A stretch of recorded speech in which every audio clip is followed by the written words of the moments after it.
Have you ever found yourself focused on your perceived weaknesses rather than your strengths? If you answered yes, you're not alone. As humans, we don't always reflect on what we're good at, but we may spend a lot of time ruminating on our perceived flaws. This glass half empty outlook is a human phenomenon. The negativity bias can explain this phenomenon, a natural human tendency to dwell on the negative experiences more than on the positive ones. In fact, our brains have been hardwired to focus on the negative. In prehistoric times, our primitive brains had to register threats to avoid danger, leading to a tendency to think negatively in order to protect ourselves and our community. Our brains are still hardwired to think primitively, meaning that we often need to put in a conscious effort to overcome negative thoughts about the world and ourselves. Although a certain degree of negative self-talk is normal and can sometimes help us to stay sharp, an excess can lead to lower self-esteem. Luckily, we can implement steps to encourage positive self-talk, focusing on our strengths rather than our weaknesses. By implementing a strengths-based approach, you can leverage your strengths for enhanced self-confidence. According to research by Gallup, a strength-based approach can help individuals feel more self-confident and more self-aware when focusing on strengths rather than weaknesses. To start applying the strength-based approach to your own life, start by identifying your top 3 strengths. Write them down and get specific about each one. When do you use this strength? How does it benefit you and those around you? And how can you continue to use this strength and further hone it? If you're struggling to write a list of your strengths, think about something you enjoyed as a child.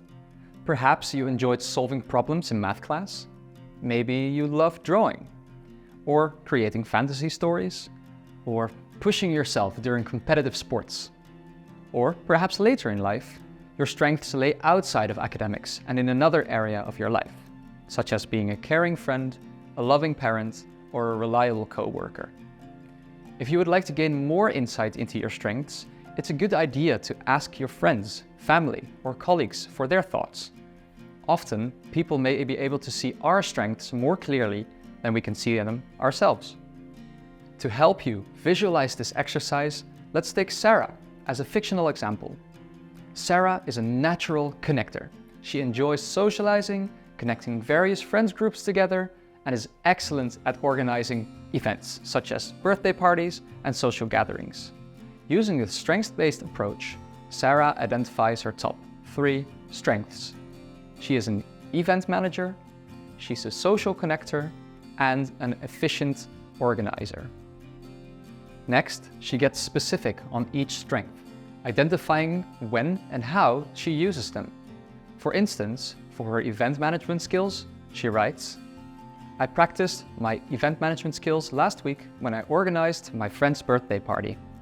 I ensured the venue was secured, organized invitations and catering, and managed all guest communication." The next step that Sarah takes is reflecting on how this strength benefited both herself and other people. By being organized with managing the event, I benefited from feeling relaxed and organized when the day came. I had less to do and less to worry about, so I could focus on enjoying myself and being present. This also benefited my friend and the guests, who really appreciated my efforts that contributed to a really great birthday party. Finally, Sarah can write down some thoughts about how she plans to further hone this strength. Organizing social events is something that I enjoy doing in my spare time, so I also want to focus on bringing this strength into my professional life. To do this, I'll volunteer to help at our next work social event. Ready to practice defining your own strengths? You can also share your list with a friend or family member, encouraging them to do the same. This will ensure accountability for implementing and improving your strengths now and in the future.